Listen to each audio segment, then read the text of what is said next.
امام الانبیاء حضرت محمد مصطفیٰ احمد مجتبیٰ نور مجسم صلی اللہ علیہ وآلہ وسلم اپنے صحابہ کے درمیان جلوہ گر تھے، تو سامنے سے ایک مشرکہ عورت گزری، کافرہ عورت گزری، اس کی گود میں ایک 2 ماہ کا بچہ تھا۔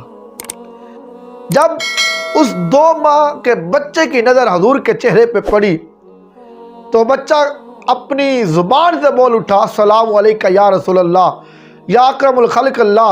اس نے حضور کی بارگاہ میں سلام پیش کیا۔ تو جب اس کی ماں نے اپنے 2 ماہ کے بچے کی زبان سے یہ الفاظ سنے تو حیران ہو کر پوچھنے لگی، بیٹا تجھے کیسے پتہ چلا؟ تو کیسے بولنے لگ گیا ہے؟ تجھے کیسے پتہ چلا کہ یہ اللہ کے رسول ہیں، یہ اللہ کے نبی ہیں؟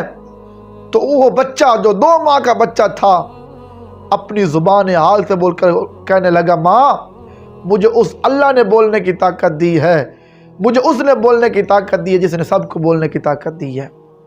اس نے کہا کہ یہ اللہ کے رسول ہیں، یہ میرے سامنے جبریل کھڑے ہیں اور مجھے بتا رہے ہیں یہ اللہ کے رسول ہیں، یہ آخری نبی ہیں، ان کے بعد کوئی نبی نہیں آنا۔ جب اس عورت نے اپنے 2 ماہ کے بچے سے یہ بات سنی تو اس نے کہا، حضور مجھے بھی کلمہ پڑھا دیں۔ وہ عورت اسی وقت کلمہ پڑھ کے مسلمان ہو گئی۔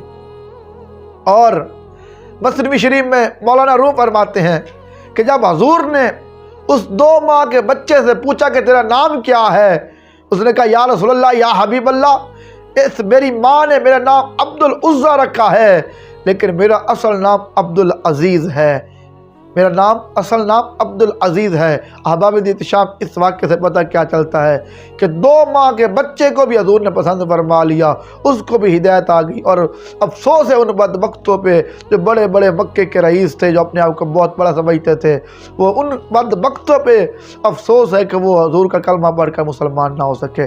اللہ تعالیٰ حضور سے محبت کرنے کی توفیق عطا فرمائے۔ صلی اللہ علی محمد صلی اللہ علیہ وآلہ وسلم۔